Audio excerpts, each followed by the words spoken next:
ഞാൻ എന്താ കുറേ നാൾ കഴിഞ്ഞിട്ട് ഒരു ലോഡ് സാധനങ്ങളൊക്കെ ആയിട്ട് വീട്ടിലേക്ക് തിരിച്ചു പോവാട്ടോ. നമ്മൾ വീട്ടിൽ നിന്ന് മാറി നിൽക്കുമ്പോൾ ലൈഫ് നമ്മളെ കുറേ കാര്യങ്ങളൊക്കെ പഠിപ്പിക്കുമല്ലേ. അല്ലാമനെ മാത്രം ഡിപ്പെൻഡ് ചെയ്ത് എണീക്കാൻ പഠിപ്പിക്കും. കാരണം നമുക്കറിയാം നമ്മളെ വിളിച്ചെണീപ്പിക്കാൻ ഇനി അവിടെ ആരും ഉണ്ടാവില്ല എന്ന്. സെൽഫ് കുക്കിംഗ് കൂടെ ആണെങ്കിൽ ഒന്നും പറയണ്ട. പോവാൻ റെഡിയാവുന്ന കൂടെ ചായ തിളച്ചോ, ചോറും എന്തോ, എന്തൊക്കെ കാര്യങ്ങളാ. ബ്രേക്ക്ഫാസ്റ്റ് ഒക്കെ ഓപ്ഷനലായി. കുക്കിംഗ് ഒക്കെ രാത്രിയിലേക്ക് റിസർവ് ചെയ്ത് വെച്ചിട്ട് സിങ്കി കിടക്കുന്ന പാത്രത്തെ നോക്കി ഒരു നെടുനീള ശ്വാസം വിട്ടിട്ട് ഇറങ്ങി ഒരു ഒറ്റ ഓട്ടമാണ്.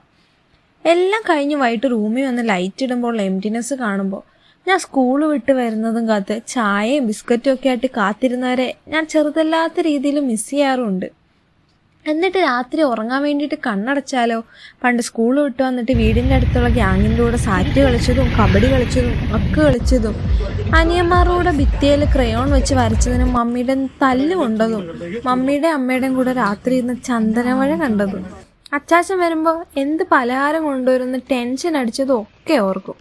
പിന്നെ അന്നത്തെ ഉറക്കത്തിൻ്റെ കാര്യം ഏകദേശം തീരുമാനമാവും. ഇപ്പം അത്ഭുതവിളക്കിന്നൊരു ജീനി വന്നിട്ട് എന്നോടൊരാഗ്രഹം പറയാൻ പറഞ്ഞാൽ ഞാൻ ചോദിക്കും, ഒന്നുകൂടെ ആ സമയമൊക്കെ തിരിച്ചു തരുമോയെന്ന്. അന്നത് എൻജോയ് ചെയ്യണമെന്നൊന്നും എനിക്ക് അറിഞ്ഞുകൂടായിരുന്നു.